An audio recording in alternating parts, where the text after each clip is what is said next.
Rather lads, welcome back to Cossy's Arsenal podcast. My name is Cossy. Good morning, good afternoon, good evening, wherever you are in all parts of the world. We are back, and one thing I'm gonna say before we enter this game, Arsenal are world class. That is the word I'm going to say. Absolutely, we are world class. Arsenal thumping Norwich City 5-0. We are back, guys. We are back. We've scored 10 goals in the last two games. Never mind the opponents, but we've scored 10 goals in the last two games, and we've only conceded one goal in those games. Can you imagine that? We've scored 19 goals in our last 5 games. 19 goals in our last 5 games. Come on, Arsenal.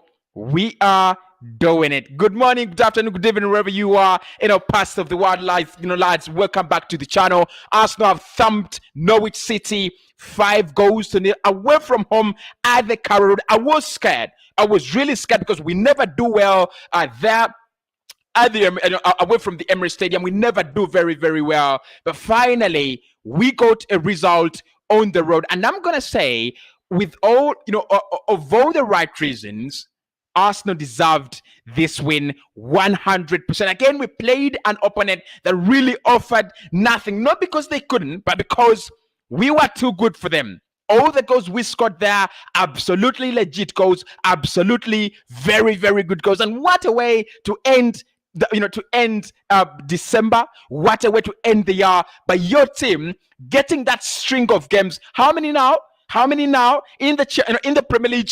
We have 4 games unbeaten. In no competition now, 5 games unbeaten. What is special there is that we've scored 19 goals across all those games, and that means we are averaging 4 goals per 90 now. That is a massive boost, and we're going to talk about that. 4 goals per 90. That is something really, really big to talk about. Saka getting a brace there. Odegaard getting 2 assists in that game. Smith Rowe, talk about him. Scoring, coming off the bench. Again, very, very impressive. Because again, I think Smith Rowe gets involved in 2 goals. He scores he scores the last goal. And also, you have to think about it. He plays the 1-2 with Alexander Lacazette, and then we get the penalty. So we've got to speak about that as well. Lots of things to get into. Lacazette scoring a penalty. He had a very, very quiet night, a quiet evening. But I think what bails him out is that he gets that goal. And finally, Arsenal, for the first time in the season in the Premier League, we have beaten a club 5-0. And guess what? It came on the road. It came away from home. So the big question there who was your man of the match? That is your big question to answer in the comments below. Who was your man of the match? Who actually impressed you more? Odegaard and Tierney with the goal. I think Tierney was very, very impressive. Ben White playing out of position. He was so good. He was really, really good. So could it be Ben White? Could it be Tierney? Could it be Martin Odegaard? Again, very, very impressive quality. The quality of that lad, we are going to speak about it today as well. And then Saka. I had said that Saka this season, not really that, that player that we knew, but I was lying. Saka again being very, very exceptional in that game. So Saka again, had a very, very good game. Martinelli didn't score. I think the goal he was trying to score, actually the goal he had scored was disallowed, but he had a very, very good game. Very, very good game. So Martinelli, could he be man of the match? Probably. I do not think I would give it to him, but he was very, very impressive. So who was your man of the match in this game? Let me know in the comments there, lads. So let's get to it. And I'll start off with point number 1, the fact that we played a very, very easy game. Look, we always play easy games. We always play, those clubs that you think, are not our standard. But today, Norwich, they made it so easy for us. They made it so easy for us. And I think I've always said that, there's gonna be a time when you have to take those chances. There's gonna be a time where you're gonna play those easy games. There's gonna be a time when you play those easy games, those easy teams. I think Norwich City, with all due respect, yes, Arsenal beat them. We beat them, hands down. But the quality of them as a side, I do not really believe they put in a fight. They really didn't put in. They didn't put up a fight. The first two goals we scored in the first half, it should have been 3-0 at half time. It's another game where it should be 5-0, 6-0, 10-0, because we were too good and they were too easy. Look at the Saka goal. Martinelli is running there with the ball. Slides it in for Odegaard. Odegaard then slides it in for Saka. Saka there taking his time, and then it takes a shot, which is very, very good, by the way. Hits the back of the net. We'll talk about Saka and his goals. And then look at the second goal again. Saka and Tierney, Martin Odegaard, really good work by Martinelli to win the ball back. Plays it for Martin Odegaard. And Odegaard, what an intelligent player. What an intelligent player. Plays it for Saka and Tierney. And Tierney, of all the reasons, of all the decisions I expected him to take, I didn't think he's gonna do that. I didn't expect him to do that, but then he does it, and we have a second goal. First half too easy. The second half, I think it's again that it's again too easy. Arsenal being too good for the opponent. There is nothing Norwich can tell me this season. We have beaten them 6 goals back to back, home and away in this league. Whether they get relegated or they do not, I absolutely do not care. So final result, Arsenal 5-0. Saka on the score sheet 2 times. Saka and Tierney in the 44th minute also scored. Alexander Lacazette penalty at Emile Smith-Rowe. We'll talk about Emile Smith-Rowe. He's coming from the bench these days and he's scoring. Really impressive. But let us look at the statistics of this game first before we go player per player. Right, so in terms of total shots, Arsenal 16 shots on goal. They had only 4. Imagine, they had only 4 shots on goal. We had 6 targets, 6 shots on target. Out of the 16, we had 6 shots on target, and they had only 2. So that means we have only missed 1 chance, on goal. The rest, we missed 1 out of 6. The rest of the 5 hit the back of the net. Possession 66 for Arsenal, 34% for Norwich. It was dreadful. It was absolutely dreadful. It was that humiliating show of Arsenal Football Club. I mean, it reminded me of Arsene Wenger when you humiliated the likes of Norwich still. Because we humiliated them. 66% ball possession. Like, what else are you gonna do? What did they come to do? We had 580 passes. They had 303. Passing accuracy, Arsenal 84% again. They had 71 fouls in the game. Arsenal 7, 13 for Norwich. Yellow cards, we had 2. They had none. Red cards, they had 1. Red cards, none in the game. Offsides, 2 for Arsenal, 3 for them. And corners, we had 4. They had 3. Outstanding performance from Arsenal. That is the word. Arsenal on this game, on this evening, we've been absolutely world class. And of course, it's a day when you just give your presents to your loved ones, presents to people who matter to you. We have got the best present ever from our club. Listen to this. We are now 4th on the table. We stay in 4th. We have 35 points. Chelsea at 30, have 38 points and are 3rd. That means tonight, if Chelsea fail to win tonight, they will only be 3 points ahead of Arsenal. Can you imagine?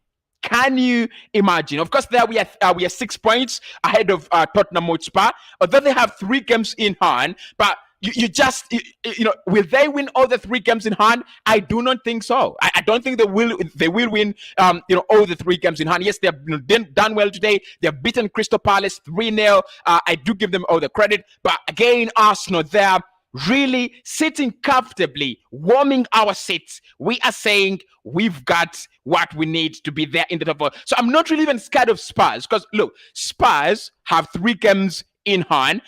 Even if they just lose one, we have a better goal difference than them. So if they lose 1 game like this, they will never be able to get to us unless we start losing games like hell.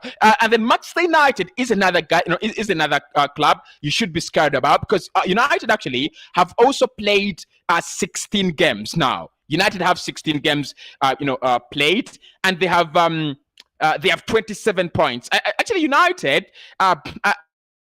even worse, because United are 8 points behind Arsenal. Are they 8 points behind Arsenal?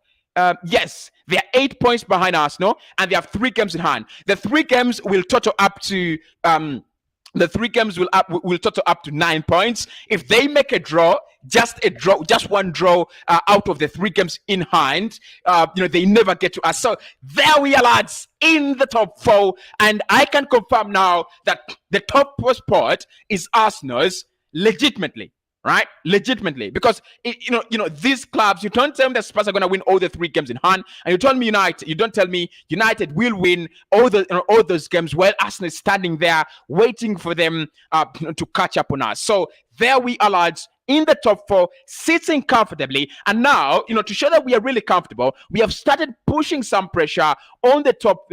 On the top 3, we are 3 points of Chelsea, and we are 4 points. Is it 4? No, it's not 4. Around 6 points. Yeah, around 6 points of Liverpool. So the top 2, it looks like it will be very, very hard for us. But Chelsea, really, they're losing games. You never know. Arsenal could be coming for you, Chelsea. Lads, I'm so happy on Boxing Day. This is really incredible. So our game by numbers has been really, really outstanding. Very, very outstanding. So where do we begin? Where should we even begin this whole amorphous thing of a very, very good good win? Let's start off with the goals scored. Because look, this season, again, it has been a problem scoring the goals. But in the last 4 games, I think Arsenal has really, really improved. In the last 4 games, you know how many goals we've scored?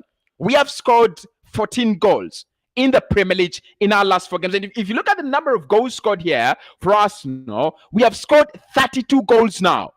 32. And of the 32, we have scored 14 of them in our last appearances in the Premier League. Come to think about it, Chelsea have only scored 39 goals this season. So Chelsea have scored only 7 goals more than Arsenal. Only 7 goals more than Arsenal. And because we know the quality Chelsea have, of course, look, this is another classic example of an improving Arsenal. This is another classic example of an improving side. Yet again, creating a bubble for itself. Arsenal creating very, very, very beautiful scenes for itself. I'm absolutely happy with this team. So the number of goals that we are scoring is actually increasing. I thought against Leeds it should have been 5-0, should have been 6-0, should have been 8-0 against Leeds, because they left so many more spaces than Norwich did. I think Norwich were a little bit they play the kind of football that doesn't open up so much. Yes, they're poor, and you saw that we surpassed them in terms of quality. But again, they didn't just play that reckless game. They're not as reckless. They have the likes of Ozan Kabak in there, and I thought their defensive shape was better than that of Leeds United. Make sure you're smashing that like button, people. Thanks everybody for doing that. So look, again, a club that really didn't just open up itself. We got in there and we told them we can make it easy. If you're not going to make it easy for us, we can make it easy. It's a different story from the Leeds game. On the Leeds game, we imposed ourselves, but there were many chances. There were many spaces to run into. There was everything available on a silver plate. In this game, I think Norwich knew they were playing Arsenal, and they had something to protect. They wanted to protect at least their dignity. I saw them. They didn't actually open themselves up so much. They had a spell in there in the second half where I thought maybe Leeds are trying to do something, but again nothing actually came out of it. They were on game management mode all the time. That is the mode in which they played. Game management, and finally Arsenal beating a team that is, they didn't play low block, but I thought they played more of a game management mode. So goals are coming in. Goals are really coming in. I think it's a massive improvement, lads. We've got to speak about it. It's a massive improvement. 5 goals in one Premier League game, 9 goals in back-to-back Premier League games, and we have scored now 10 goals in the last 2 games in all competition. Sunderland 5, Eddie Nketiah on the call with a hat-trick. And of course, Saka could have got a hat-trick today if he stayed on the pitch. I would have given the penalty. Saka with a brace. And again, 5 for Arsenal. Impressive, lads. Impressive.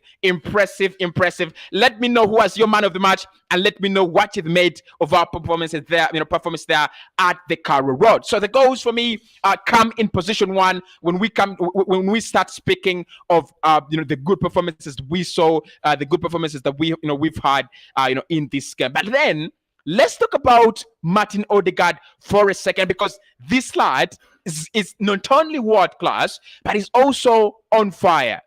This lad is absolutely on fire at the moment. Listen to this. 90 minutes played, 75 touches from Martin Odegaard, 55 passes, and his passing accuracy, like I said, 87.3. I've already said that with players like Martin Odegaard, Maddison, Bruno Fernandes, Kevin De Bruyne, Mesut Ozil, Hakan Calhanoglu, their passing accuracy is always affected because they pass more in the final third of the team. They pass more. They do a lot of their work in the opponent's in the opponent's side, rather than players like Xhaka who pass more, or the defenders who pass more in their own half. So when a player like Martin Odegaard has an 87% ball passing accuracy, that really speaks volumes. 2 assists in this game, 3 key passes, 3 long balls with 100% success, 1 dribble with 100% success, and 5 ground duels with 88% success. 5 ground duels, he won 3 of them. Let's talk about Odegaard, lads. This game, let's discuss Odegaard. Let's just give this game to Martin Odegaard, because what doesn't he do? What doesn't he do? I said it in the summer that however much I like James Maddison today, again, very rampant against Manchester City. He had a very, very good game scoring there. And of course, they lost 6-3. It's not his fault that they lost 6-3, but he has aided. He's on fire at the moment. Both of them are really on fire. Odegaard is on fire. And of course, right now, Odegaard, the number of assists he started to create, that is what we were asking of him. We were asking him to aid this goal scoring process more. We were asking of him to take more risks. We were asking him to just uncover the talent. It's like having a Benz, because Odegaard is like a Benz, right? An ML, ML 500. He's a Benz, but that Benz is still wrapped in polythene. I don't know how they call it. They call it. But that Benz is still wrapped. I think that is what Odegaard had. He was still wrapped. He was still suffocating. But look at this game. If you've watched this game, Martin Odegaard offered absolutely everything you wanted a player to offer. Passes, the touches, the accuracy, the vibe, the flair. I think he was really enjoying himself. The passes in the spaces, picking up those pockets of spaces, creating the assists. Just look at I think what is important to note with Martin Odegaard is that he's capable of making those simple passes like he did for Saka. He receives the ball from Gabriel Martinelli, and of course, the easy pass to do is to give it to Saka, and Saka really does well, because even when Saka gets that ball, we talk about it. He still has a lot of work to do to get the ball in the back of the net. He has a lot of options. He could play it back to Odegaard. He could shoot on goal, which he did. He could actually look for Alexander Lacazette, who is the number 9, but then he decides that what I'm gonna do is that I'm going to go for goal. But Odegaard making quick of a decision, but also very right. But what is interesting is the second assist for Kieran Tierney. Very, very impressive, because he has the ball and he has around 3 options. He has 3 players running ahead of him. There is Alexander Lacazette, there is Saka, and actually Saka and Lacazette are in more advanced positions than Kieran Tierney at the time of making the pass. But Odegaard reminds me of Mesut Ozil. He just does, right? Because again, Ozil had that quality, and on both notes, both of their names start with an O. Yeah, and of course, Mesut Ozil, Martin Odegaard. Impressive, right? Really impressive. You know what he does is, he makes that pass, anticipating that Kian Tierney is going to be arriving anytime in that space. That is absolute quality, right? I think I said it when I was admiring Bruno Fernandes, and I said we just need a player like Bruno, one player that can anticipate things like that, one player that can anticipate situations like that. But you know what?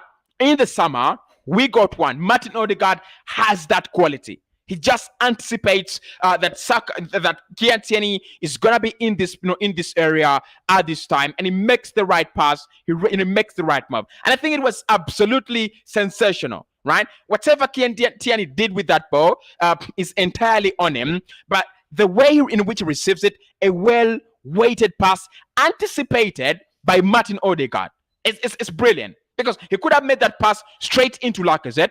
He could have made that pass wide into Saka, because those options were there. But he chose the best option. Not the better option, but the best option. Odegaard today, lads, absolutely sensational. Marvelous, sensational. There is no way I'm going to say he wasn't man of the match. Absolutely. There's no way you can say he was man of the match, because he was phenomenal.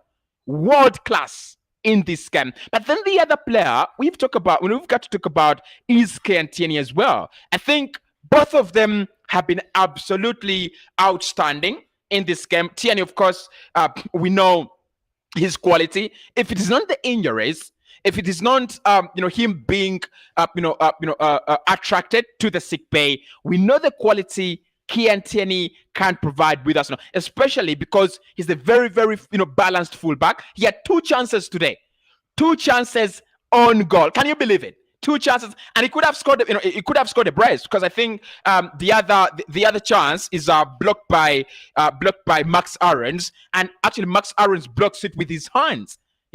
Should it be a penalty? I don't know. I mean, VR checked it, and they said it shouldn't be a penalty. But the first goal is phenomenal. We'll talk about that. So, his game by numbers today, Kian Tierney, 90 minutes played, 81 touches. 81 touches. 79.6 passing accuracy, 43 passes made in that game, and 1 goal, 1 interception, 1 tackle, 7 ground duels. He won 4 of them. 5 aerial duels. He won 3 of them, and a clean sheet there. Solid as always, my future captain. As always, I wanted to give him man of the match, but the reason I didn't is that Odegaard was too shiny. Odegaard is glittering. Honestly, there is no way I can take it away from Martin Odegaard. It was so good. But Tierney also in this game, very, very outstanding. Very outstanding. I wish every player in the Arsenal side had the character of Kian Tierney. I wish every player had that character. A player who longs for more, a player who tries to do everything. Before we win, it's not yet over for Kian Tierney.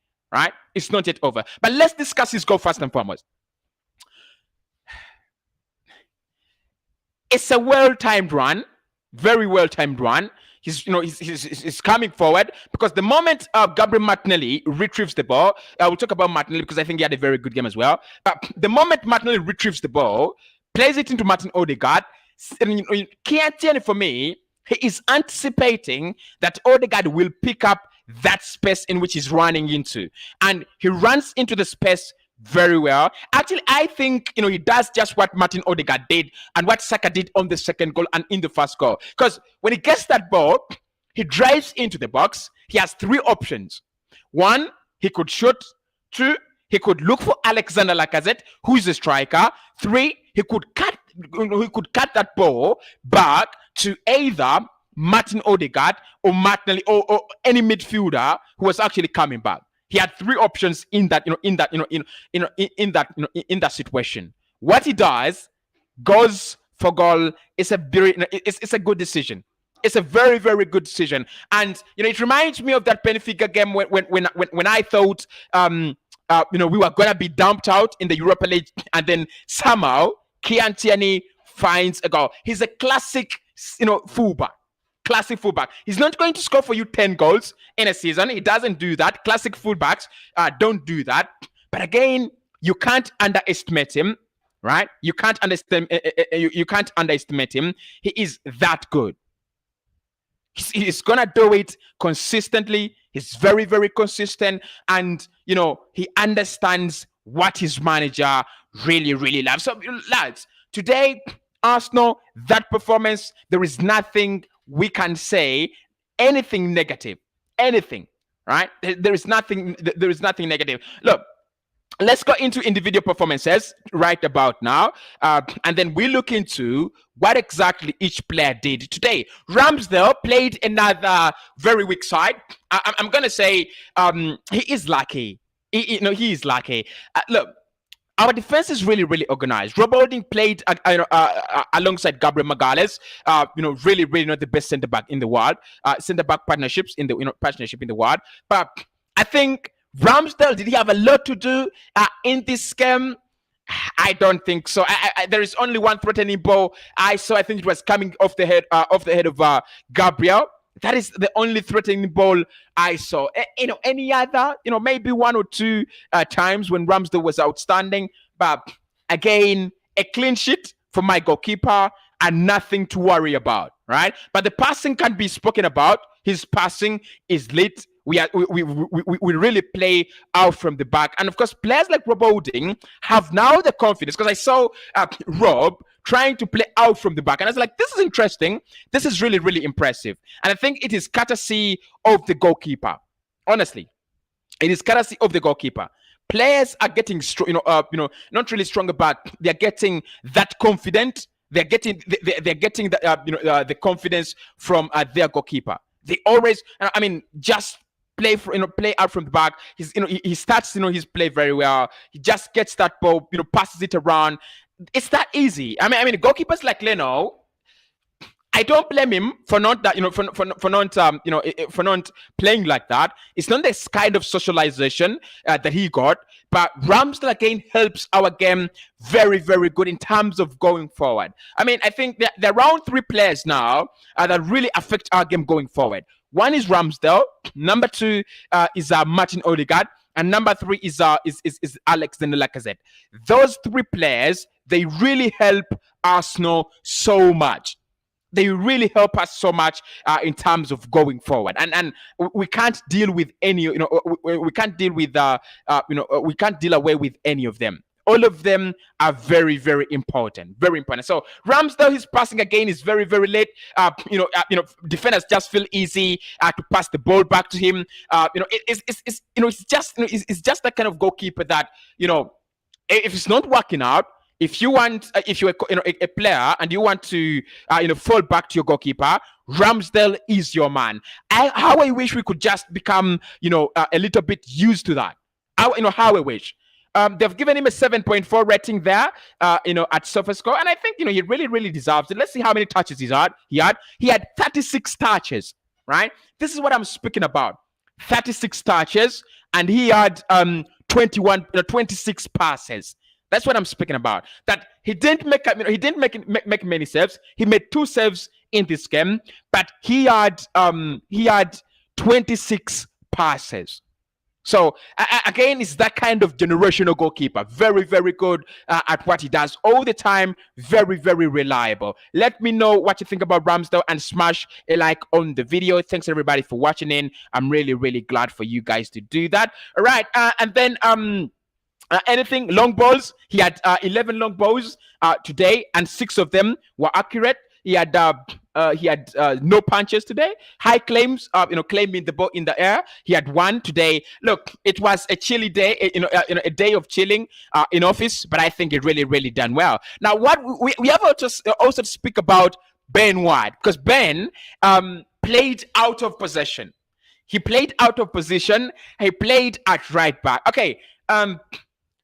We said it in the summer that one of the reasons why Ben White will sign for Arsenal, or should sign for Arsenal, is his versatility. He plays as a right back. He plays as a right midfielder. He plays as a centre back. And of course, we are predominantly seeing him this season playing where he should be playing alongside Gabriel Magalhaes. What a partnership we have. They're absolute money, absolute quality. But today he played at right back. The reason is Ainsley is suffering from COVID. Cedric as well, suffering from COVID, and Callum Chambers as well. So all our right backs are not available. They are suffering from COVID-19. And you know what happened is that Ben White was actually requested to take up that role, and let's see how he did. If you look at his heat map, he actually didn't actually play that kind of traditional full back role where you go onto the line and cross in. We shall see that his crosses were not so many, and he always played like Tomiyasu. Again, very very much concentrated, in his box. In his own half rather than going forward. It's so different from Tierney, because Tierney concentrated much more on going forward rather than on in our own half. So if you look at what Ben White did today, he had 7 ground duels. He won 4 of them. He had 7 aerial duels and he won 5 of them. Okay, 7 aerial challenges. He won 5 of them, and 7 ground challenges for the ball, and he won 4 of them. He lost possession 27 times, touches on the ball 83, and his passing accuracy was 68. I think you can understand why his passing accuracy is a little bit lower than usual. He was playing out of position, and that is a role that requires you to many times come up front. Come into the final third, come into into the opponent's box and things like that. And I saw him losing the ball, in the final third a lot. But because he enjoyed it, I never gave I never gave a damn. I never gave it because he enjoyed that role. So 43 passes today out of the 63 were accurate. Long balls, he had 7, and he had 2 dribbles in that game. Look, I'm going to say for a player who played out of position, Ben White was excellent today. Absolutely excellent. Very, very excellent. Okay, and I think Norwich tried to target him. I think they tried to target him, but they couldn't get the better of him. Yeah, they tried to target him because again, all their runs, all their counterattacks were coming from Placheta. And then I also saw Timo Pukki trying to utilize that space being left by Martin Odegaard and Rob Holding, but they never got the better of us there. Rob Holding, at centre back, starting again for Arsenal after a very very long time today. Did he have a very good game? No. Did he have quite a fair game? I'm gonna say yes. 6 ground duels today, ground challenges, 4 area challenges, and lost possession 10 times. He had 71 touches in that game, and accuracy, passing accuracy, it was 87%. Again, for Rob Holding, not a lot of work to do. Honestly, there was no. We really can't say there was a lot of work to do for him. There wasn't such work to do for him. And then the centre back partner, Gabriel Magalhaes, who I think Gabriel had a very very good game. He played without Ben White first and foremost. So this time he was playing like you're the only centre back there. You're this kind of saying, this kind of advice to drivers that you're the only sober driver on the road. So today, it was more of a Ben White, a tried back. So we had to believe that the only sober centre back, the only upright centre back we had today was Gabriel Magalhaes. I think Gabriel had a very very good game as well. 80 touches in that game. He had 80 touches, 63 out of 68 balls, passes he made were actually accurate. He had a 93 ball passing accuracy. So I think he really really helped us in terms of organizing the defense and also making sure that Rob Holding does not commit many howlers. Xhaka in the midfield, according to SofaScore, Xhaka was the worst player on the pitch with a 6.9 rating, which I wouldn't actually care about. because I think he was not, he wasn't really that bad. He had 69 passes and a 94% ball passing accuracy. 58 out of the 62 passes he made were accurate. I mean, as simple as that. 58 out of the 62 passes he made were accurate. I can't argue with that. You can't argue with that. He had a very good game. He had a very, very good game. 94% accuracy. I'm intrigued. Partey, who could be playing one of the last games for Arsenal, played 75 minutes there, and he had a 92% passing accuracy. He had 75 touches in the game. He made 66 passes, and out of those 66, 61 were accurate. 61 passes were on point. I'm impressed. I'm gonna say I'm really, really impressed there. Very impressed. Very, very impressed. He had 3 dribbles, in the game, and 4 long balls. Other than that, nothing much. But I think, look, Billy Gilmore and Kenny McLean, I don't think they are that level to challenge Partey. Really, I mean, we have seen classy midfielders come against the likes of Thomas Partey, and they do well. But Billy Gilmore and Kenny McLean. Look, Billy Gilmore is a super talent. Very, very, very good talent. I think Chelsea do have a good player in there. Will he ever play for Chelsea? Maybe we'll discuss that on Cossy's Extra podcast. But I think they're not that level.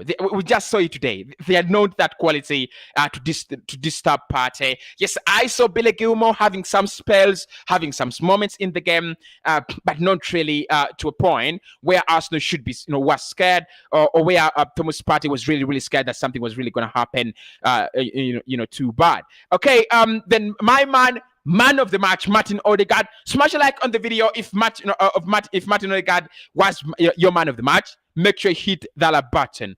All right. So Odegaard had 75 touches and 87% ball passing accuracy. Right? 2 assists in that game, 3 long balls, all accurate. I think we've talked about Martin Odegaard already, and just to reply to the same things that I said, we have a very good player in there. We have a very, very good, very, very good player in there. One player that really imposes, his presence on the opponent, tries to show them that we are good and I am very, very good. So Bukayo Saka as well. Saka, very good talent today. Very, very, very good talent. Very, very good game. No assists, but he had 2 goals. Recorded 50 touches, a 79% ball passing accuracy, and he had 26 passes accurate out of 33 attempted. Saka today. Look, there's so many defenders that really fight with Bukayo Saka. There's so many players that really face off Bukayo Saka, and they have a very rough time. But Brandon Williams will say Brandon Williams has a lot to say about Bukayo Saka, right? They're almost in the same age, in the same age bracket. So you might have thought that whereas more experienced defenders struggle against Saka, maybe Williams will try to show a point, will try to prove a point that this is my age mate, I can deal with him. He was too much for Williams. He was too. I mean, the word is not too much. He was. I don't know, guys. I do not understand. Look, who is going to keep out Saka? Yeah, who's going to keep out Saka? I do not know. He was too much for Brandon Williams. Too much. Because even the goal he scored, Brandon Williams has to mark him there, and Saka is already in his position. And he's taking a shot. Williams is trying to arrive. There is nothing he's gonna do there. He just Saka gets the ball through the legs of Williams. 1-0. The second goal he scores. This boy is sensational. Honestly, lads, let's speak about it. This boy is sensational. He is sensational. I mean, fullbacks are going to really struggle against Bukayo Saka. They are really going to struggle. And when I say they are going to struggle, I definitely mean they are going to struggle, because they are already struggling. He has pace, He has talent. He can take you on. He can, sprint ahead of you. He can score now. And I think what I love about Saka now is that he has improved a little bit better on his finishing. It is still a little bit crude, but at least better than the lousy finishing he had. A little bit better. So Saka, really, really nothing to say about this lad. You could give him man of the match, honestly. You could give him man of the match, and I wouldn't argue. Yeah, I wouldn't really argue. Right. So Martinelli then, Martinelli, another performance for Gabriel Martinelli where he was all over the place. What I love about Martinelli is that mentality of it is not over until it is over. He wants to score. He wants the team to score. He wants everything. A professional player should be wanting on a game. On the pitch, on a game day. Sets up Martin Odegaard. Odegaard sets up Saka. But you see him. He's always trying to look for his goal. He's always trying to, yes, the team has scored, but I also need my own goal. And finally, he had got his goal, but I think it's a right call from the referee and the linesman because I think it's his inches late as he comes back from that offside position. He's inches late. But if he's not late, he would have got his goal, right? He would have got his goal. So he's unlucky that he doesn't get the goal. But Martinelli, again, superb. Really, really superb. I think Lacazette, SofaScore have given Alexander Lacazette a bigger rating than Martinelli. I do not agree with that. I think Martinelli was better than Lacazette. Lacazette was a little bit dead throughout the game. In the dying minutes of the game, Lacazette woke up and he was better, wins the penalty, clever football for him, wins the penalty, and we get the win. But Martinelli for me performed better than Alexander Lacazette. And then Lacazette, my man, what's interesting with Lacazette is if you do not understand him these days, you're not going to actually have him as your best player for Arsenal. You're not. But if you understand him, then you will understand what he is doing, right? You will understand what he's doing as a player. Listen, first and foremost, he's no longer playing as a number 9. He's no longer playing as that kind of, striker, Nketiah, DCL. He's no longer doing that. He's definitely no longer doing that. What he's doing is that he's providing this kind of what you would call the kind of scope to the team, especially going forward. That is what he's doing. He's trying to receive the ball in deeper areas. He's trying to, engage the team at a bigger level. And I think he's really improving our press. He's the player that you think, yes, he's improving us. Yes, he's getting us better and better day by day, day in, day out. So Lacazette, it's a good penalty. Yes, look, he missed the penalty, and I was like, how does Lacazette miss a penalty? I'm always not, used to him missing penalties. Honestly, I'm not used to him missing penalties. But he misses a penalty, catches up well. I think he was outstanding. Yeah, he was outstanding today. Not very good, but yeah, last minute. I think he does his job very well, and he's doing his job very, very well. Arsenal 5, Norwich 0. Tell me more. What else? What else should should we be demanding? But let's talk about Mikel as well, because Mikel, I think finally look, after all the time after 2 years, he has told the team what he wants to say. And finally, I can confirm now that Arsenal do have an identity, and we have at least something we can show in games. We are beatable, and we will lose games. On the 1st of January, we are playing City. You never know what's going to happen. City there have thumped Leicester City 6 goals, right? 6 goals. They have thumped Leicester City 6 goals to 3. So it's always not going to be that easy, right? So our team is beatable, but we are organized. And that is what I want to see more. unorganized Arsenal, very very organized. So let's, lads, what did you think about this game? Let me know in the comments below, and smash a like on the video. Much appreciated, lads, if you do that, because always I need to get your feedback, and I'm really need I really need to have your thoughts. Lambert says thanks Cossy for the persistence, man. You have always updated us. Thank you so much, Lambert. Steven says I'm live now. Happy for my boys, Lambert. According to Lambert. And then Omirin says ESR is really becoming a cult hero. How did I forget to speak about Emile Smith-Rowe? How did we forget to speak about? But I knew someone in the comment section was gonna speak about Emile Smith-Rowe. Listen, there is a dilemma now at Arsenal, and it is a beautiful dilemma. Don't get me wrong, right? Don't get me wrong. It is a very, very beautiful dilemma. It's just one of those dilemmas that you want to see happen.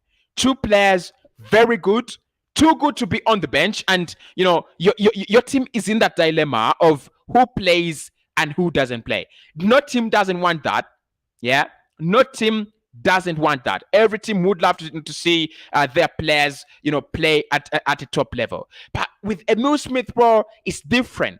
Arsenal's top scorer this season with, is it 8 or 9 goals? Top scorer. And even when he's coming off the bench, right? He's proving me wrong, because I said Martinelli should take that position, because Martinelli had achieved what Smith-Rowe had achieved a long time, and Martinelli had used less time to achieve that. But I was wrong. I was definitely wrong, because Smith-Rowe has achieved what Martinelli has achieved in even lesser time. And I'm gonna say this: players like Nicola Pepe, I'm really scared for them. I'm really scared for players like Nicola Pepe, because look, Smith-Rowe banging in goals off the bench. When he starts, he scores. When he starts from the bench, he scores. When he plays in big games against Manchester United, against Leicester City, he scores. That player is undroppable. Such a player is undroppable. So look, what I want to say about Smith-Rowe is he will get his time. I think he has qualified himself. He has he has earned that merit of, I am now a starter. I only start from the bench because the manager says so. But apart from that, I'm a regular starter, and that is the business. That is the business. He's sensational. He is sensational. There is nothing we can say negative about Emile. Nothing negative. He is absolutely sensational. I love it. I love him, and I love I definitely love his performances day in, day out. I'm becoming addicted, honestly. Anu says that Cossy ESR is something. So love this boy. He came off the bench again and scored. Yeah, I mean, he's consistent, right? He's consistent. I think his consistency is something that is going to earn him a lot of game time. Not only at Arsenal, but also at the national team there on England, because England at the moment has a lot of talent. Saka, you have Conor Gallagher, you have Mason Mount, you have Grealish, and of course they're playing in that area. If you're going to win the trust of the manager, you've got to be talented. He is. You've got to be good. He is, and you've got to perform at that high level. I can say now, lads, that Aston Villa have won and Chelsea have nil. Arsenal are closing that gap. At least I wish Aston Villa could just win this game, right? With Emile Smith-Rowe, lads, we have to agree he is only starting off the bench because at the moment we are too good. That's it, right? We are too good, and we are not too good for him to start, but we are too good as a unit. We are very, very good, because if Martinelli starts off the bench, he can create the same impact. If Emile Smith-Rowe starts off the bench, he creates the same impact. What a talent we have! What a talent we have in Emile Smith-Rowe, scoring on back-to-back Boxing Days. We've got to speak about it, right? He scored on back-to-back Boxing Days. He scored on the last Boxing Day against Chelsea, and he has also scored yet again on this Boxing Day against the ridiculous Norwich. Very, very impressive. Very impressive, Arno. Martin says super performance from the boys. Odegaard superstar. ESR is just unstoppable. Samuel says I saw them losing the ball in unnecessary way with our CM and DM. John says we have confidence in holding. We can't hold pressure. He says he has no confidence in Rob Holding. He can't hold pressure as Ben White, especially when playing big sides. And then he says, all right. So Gerard says today Arsenal was simply fantastic. Right. Emmanuel says hi, Cossy. Which formation can accommodate both Martinelli, Smith Rowe, Odegaard, and Saka? Right. I knew someone was going to ask this question. I knew at some point in time we were going to speak about this. Which formation incorporates all the players at once? Look.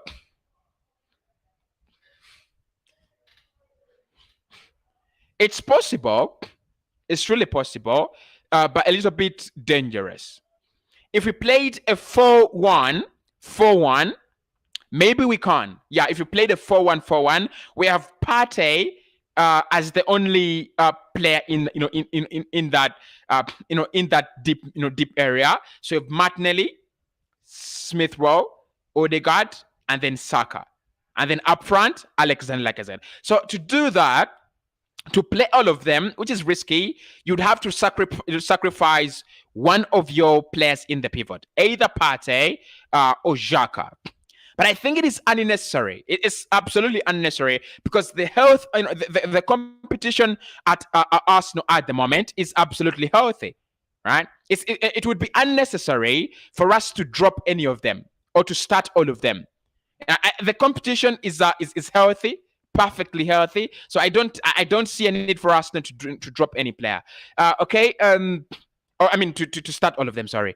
Nico says the formation makes the players comfortable, with the ball. I think, look, the likes of Odegaard, the likes of Smith Rowe and Saka do love, we love this formation because they have Partey and Xhaka.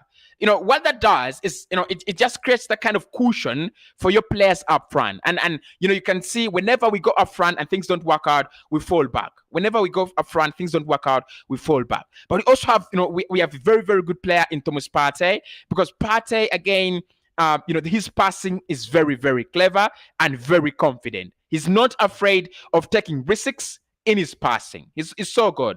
Odegaard is class, and he's my man of the match. That's according to Akiki. There, Victor says, Cossy, to me, ESR is the man of the match. ESR played 10 minutes and he scored a goal. Okay, that would be unfair, really, to Saka. That would be unfair to Saka or to Odegaard, because I think they were good. I mean, it would be unfair, but opinions really, really appreciated. Opinions really, really much appreciated there. Samuel says, Cossy, we still need a sharp striker in our team to make Arsenal class above. I think that is plain. Everyone can see that. Yeah, we need a striker. When you get a striker, you have a lot of intent in your attack, and you have a lot of, you attack with a lot of purpose. It is so different when to the scenarios when you do not have a striker. It's very, very different. You see, Lacazette, however much is up, holding up playing very well, and things like that. But Lacazette should be scoring, should be averaging 2 goals, with this Arsenal side, because we are creating the chances now. We are really, really doing well, right? It should be averaging at least 2 goals, 2 goals per 90. And the fact that he's not doing that bothers me, really. Yeah, the fact that he's not averaging 2 goals per 90, it bothers me. He wastes chances. But overall, I think Arsenal will get in a striker, and we badly need one. Yeah, we badly need one. I just want to see Arsenal having a player like Harry Kane, because you just miss that kind of element, right? You just miss that kind of element when you have a player like Harry Kane, a player that can score for you all the time. Like, he can score for you all the time, anytime, all the time. He can score for you. I just miss a striker like that. I just wish we can have a player like that, and I think Arsenal should be thinking about that. Okay, Arteta says Odegaard is turning into Ozil 2.0 right there. Julia says Cossy Pepe needs playing time. He's going out on AFCON, and he's going out for AFCON. Yeah, he's going out for AFCON, so I don't really think we're going to give him game time. And maybe when he comes back. But look, he's gonna get the game time. Games are still there. He needs to work hard in training. If he does that, no doubt he's going to be up and he's going to be the man. Lambert says, let's support this channel as much as we can by hitting the like button and subscribing as we head for 2022. Thank you so much, Lambert. Absolutely, I'm very, very glad for you guys if you do that. I'm really, really happy if you do that. It really means the world to me when you lads hit the like button. So make sure you hit that like button. Of course, we'll be back with the 6 things we learned. I'll be talking to you more about this game. Player ratings today. I'm going to be live. Yeah, I'm going to be live with player ratings. So make sure you do catch me live. See you soon.